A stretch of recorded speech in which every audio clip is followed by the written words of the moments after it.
पिला माने तम माने थंबनेल देखि जानी पारुथिबो कि आज ये वीडियो रे आमे तम +2 बोर्ड परीक्षा निमंते इतिहास रो किछि बछा बछा 2 मार्किया प्रश्न आमे आलोचना करिबा।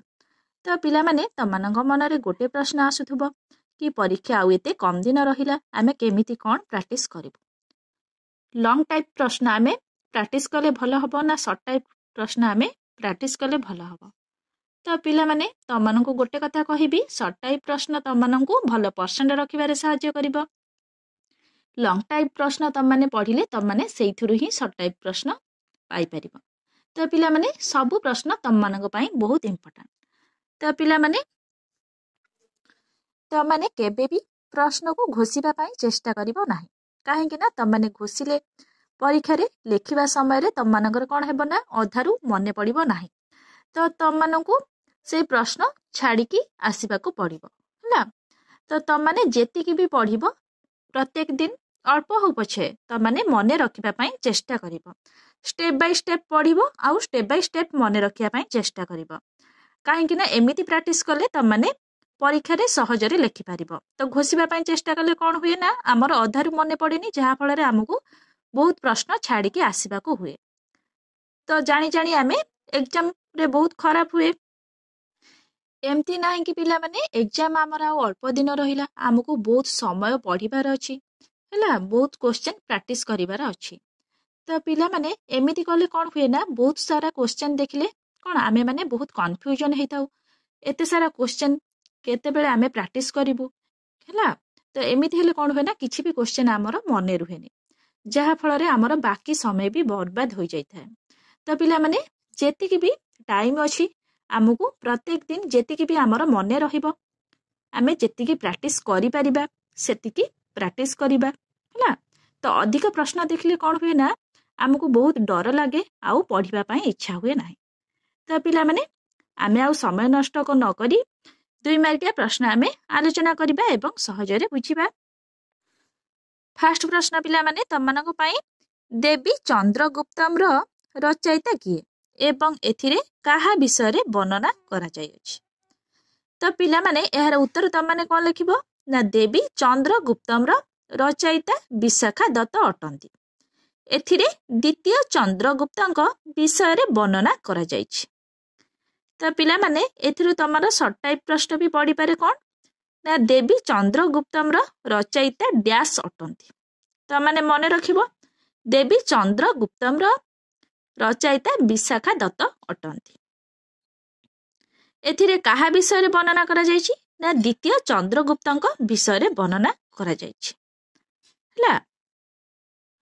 पिला माने एमिति भी प्रश्न पढ़ी पारे देवी चंद्रगुप्तम रे काहा विषय रे वर्णना करा जायछि। त माने एहार उत्तर कोन लिखिबो ना द्वितीय चंद्रगुप्तଙ୍କ विषय रे वर्णना करा जायछि। त माने एथिरु दुईटी शॉर्ट टाइप प्रश्न पाई परलो। नेक्स्ट प्रश्न पिला माने तमनक पई केबे ओ केउ दुई प्रत्नतत्त्वविदଙ୍କ द्वारा मोहेंजोदारो ओ हरप्पा ठारे खनन कार्य करा जायथिला। पिला माने कोन अछि प्रश्न ना केबे ओ केउ दुई प्रत्नतत्त्वविदଙ୍କ द्वारा मोहेंजोदारो ओ हरप्पा ठारे खनन कार्य करा जायथिला।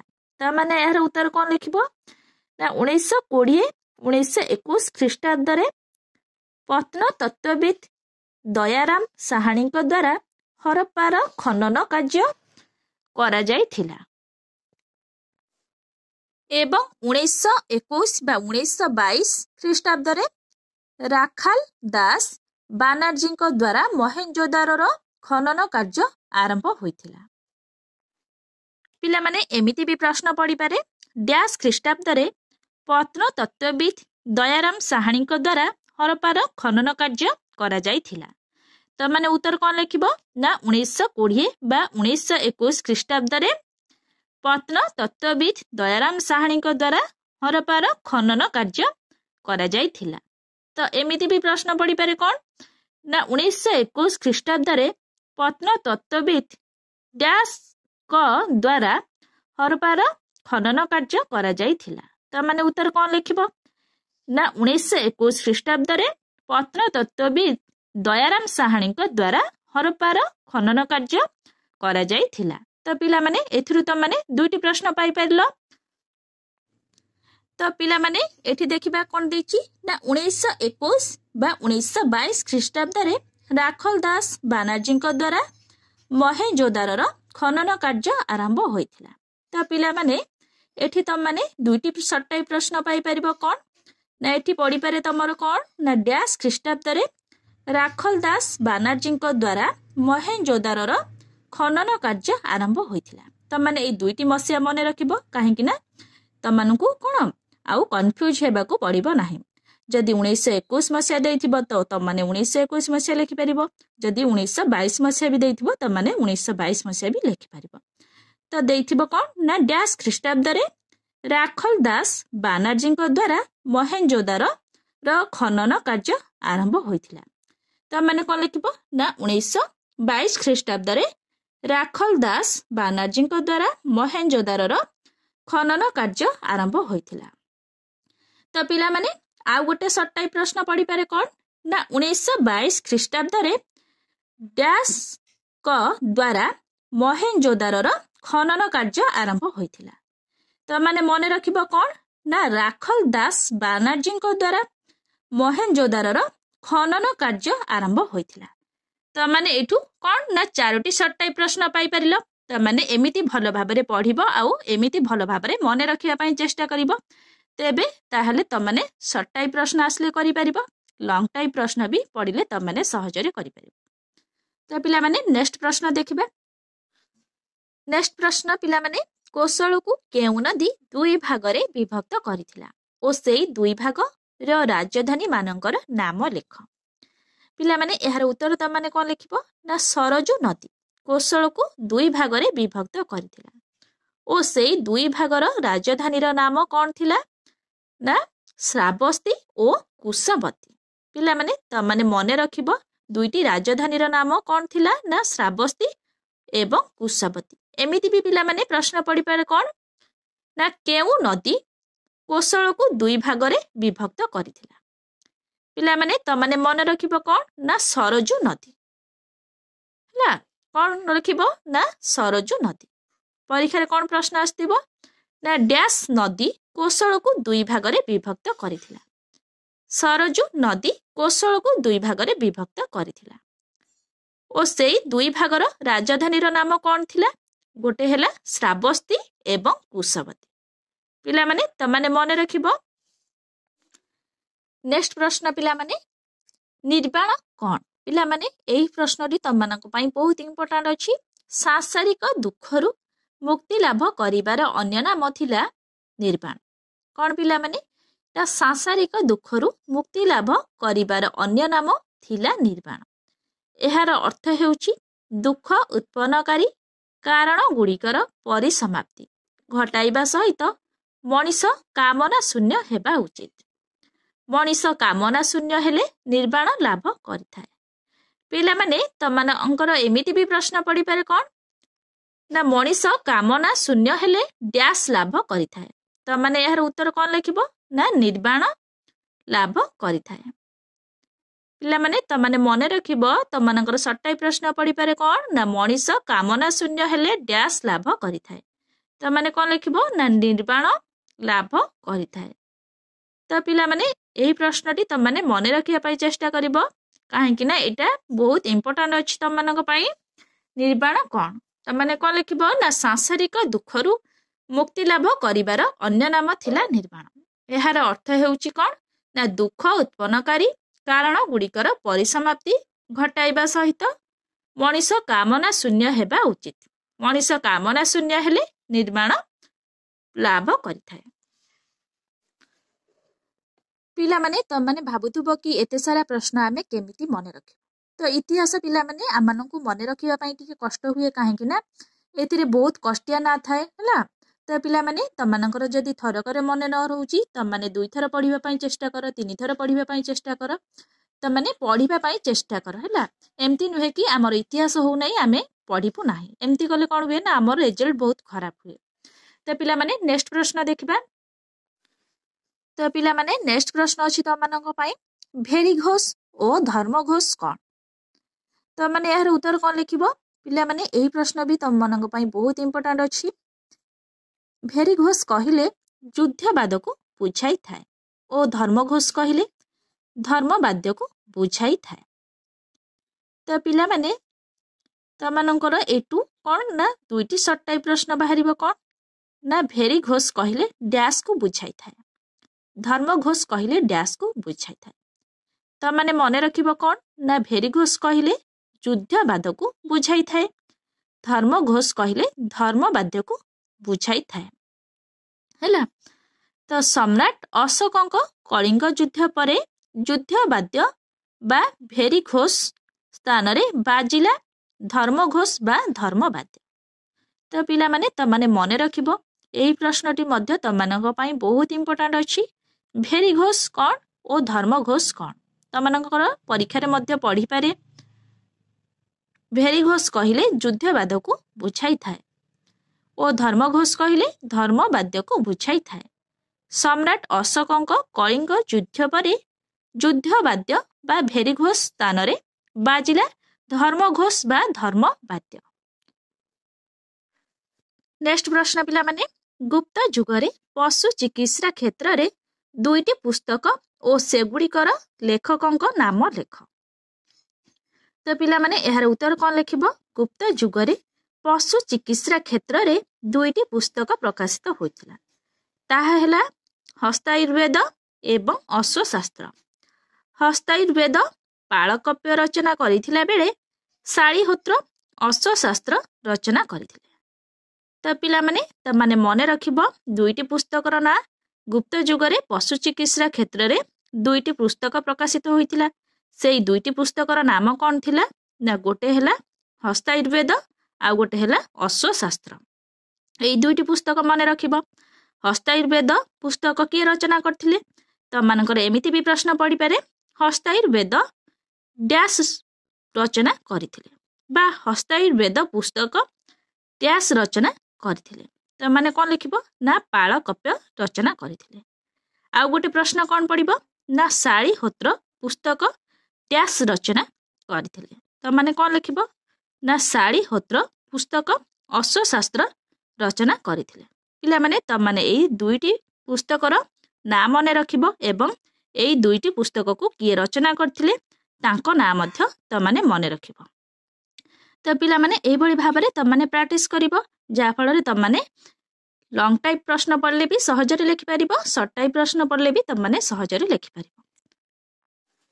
नेक्स्ट प्रश्न पिला माने वाली किए ओ से शासन करुथिबा अंचल को कोन कुहा जाउथिला। पिला माने एही प्रश्नटी मध्य तमनक पई बहुत इंपोर्टेंट अछि।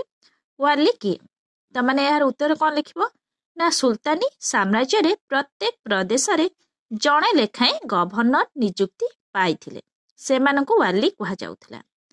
सेमाने शासन करुथिबा अंचल को इक्टा कुहा जाउथिला।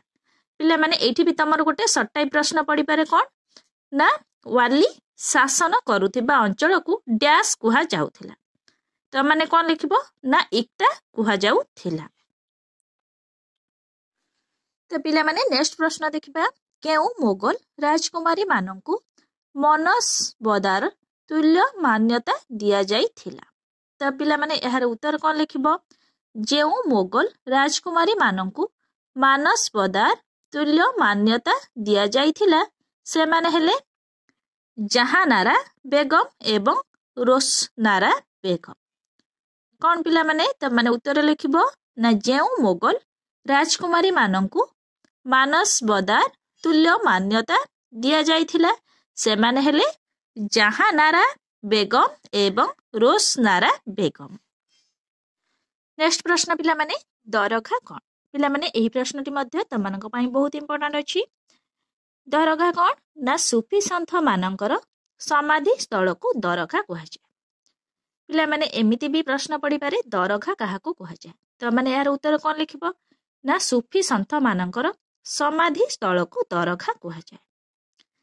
आ गोटे शॉर्ट टाइप प्रश्न भी पड़ी पारे सूफी संत मानकर समाधि स्थल को डैश कुहा जाय तो माने मने रखिबो कौन लिखिबो ना दरघा कुहा जाय।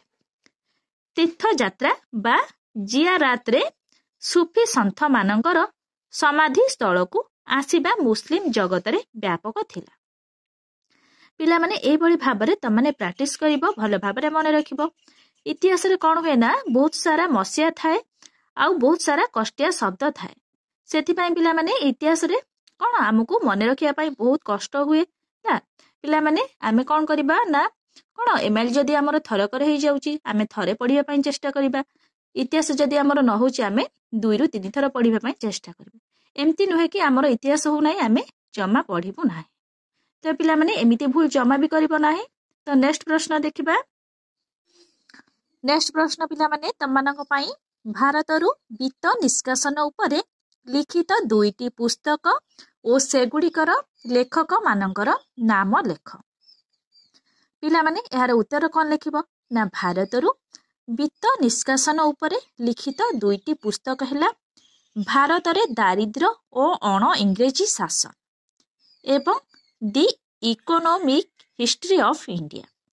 भारत रे दारिद्र्य ओ अण इंग्रेजी शासन पुस्तकर रचयिता दादा भाई नारोजी थिबा बेले दि इकोनॉमिक हिस्ट्री ऑफ इंडिया पुस्तकर रचयिता रमेश चंद्र दत्त अटंती। तो पिला माने एटा बहुत इंपोर्टेंट अछि तमनक पई। भारतरु वित्त निष्कासन उपरे लिखित 2टी पुस्तक। से पुस्तक 2टी रो नाम कोन गोटे हैला भारत रे दारिद्र्य ओ अण इंग्रेजी शासन आ गोटे कोन ना दि इकोनॉमिक हिस्ट्री ऑफ इंडिया हैला। ए 2टी पुस्तक रो ना तम माने मन रखिबो कोन ना गोटे हैला भारत रे दारिद्र्य ओ अण इंग्रेजी शासन आ गोटे हैला the economic history of India. Bharat रे दारिद्र्य ओ अण इंग्रेजी शासन पुस्तकर रचयिता के ना दादा भाई नारोजी। दि इकोनॉमिक हिस्ट्री ऑफ इंडिया पुस्तकर रचयिता के ना रमेश चंद्र दत्त अटंती।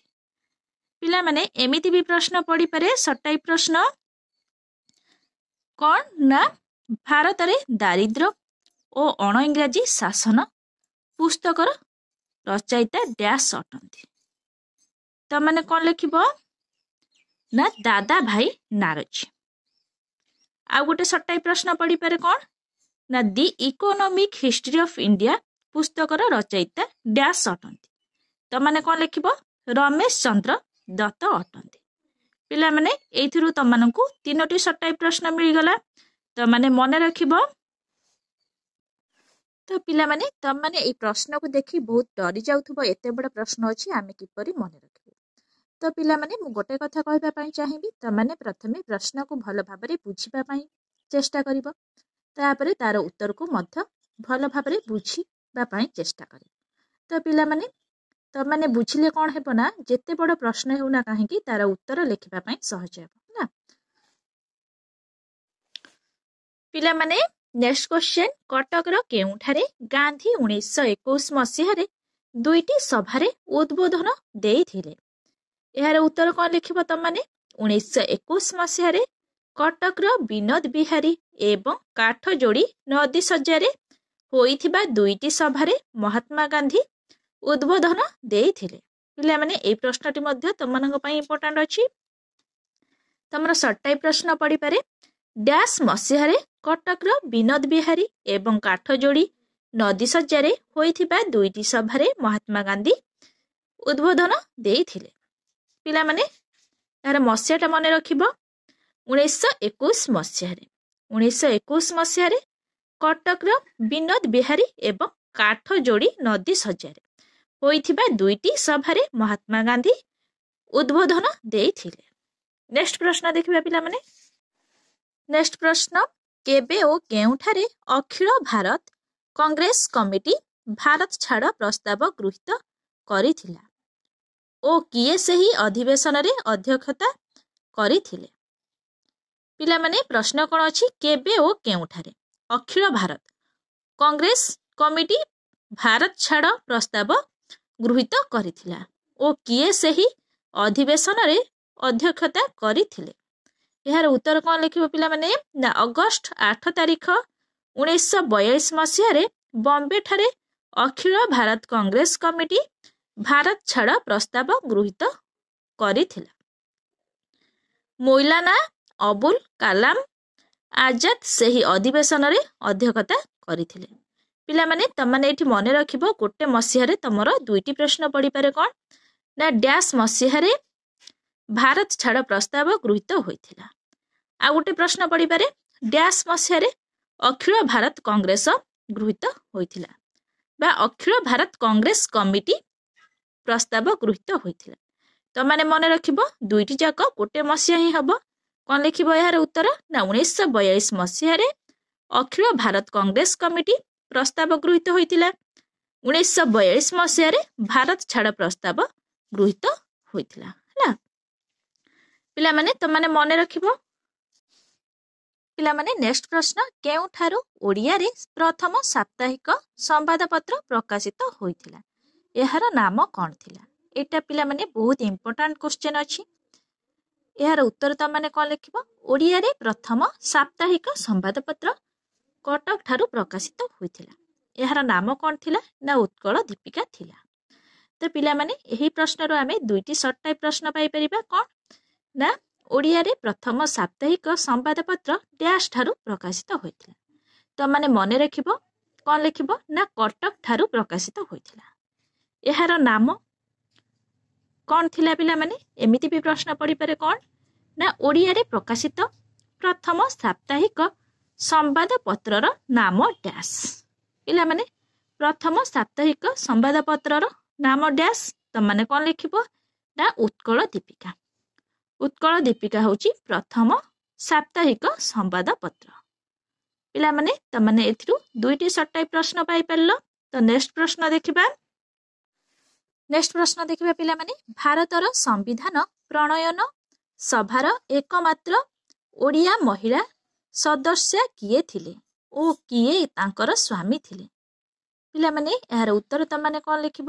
ଭାରତର ସମ୍ବିଧାନ ପ୍ରଣୟନ ସଭାର ଏକମାତ୍ର ଓଡ଼ିଆ ମହିଳା ସଦସ୍ୟା ମାଳତୀ ଦେବୀ ଥିଲେ।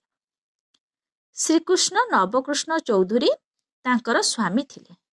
ପିଲାମାନେ ଏମିତି ବି ପ୍ରଶ୍ନ ପଡ଼ିପାରେ ଭାରତର ସମ୍ବିଧାନ ପ୍ରଣୟନ ସଭାର ଏକମାତ୍ର ଓଡ଼ିଆ ମହିଳା ଡ୍ୟାସ୍ ଥିଲେ। ତମାନେ କ'ଣ ଲେଖିବ ନା ମାଳତୀ ଦେବୀ ଥିଲେ। ଆଉ ଗୋଟେ ପ୍ରଶ୍ନ କ'ଣ ପଡ଼ିପାରେ ନା ମାଳତୀ ଦେବୀଙ୍କର ସ୍ୱାମୀ ନାମ କ'ଣ ଥିଲା? କ'ଣ ପିଲାମାନେ ନା ଶ୍ରୀଯୁକ୍ତ ନବକୃଷ୍ଣ ଚୌଧୁରୀ ଥିଲା। ପିଲାମାନେ ଏହିଭଳି ଭାବରେ ତମାନେ ଭଲ ଭାବରେ ପଢ଼ିବ ଏବଂ ବୁଝିବା ପାଇଁ ଚେଷ୍ଟା କରିବ। ତ କେବେ ବି ପିଲାମାନେ ଘୋଷିବା ପାଇଁ ଚେଷ୍ଟା କରିବ ନାହିଁ।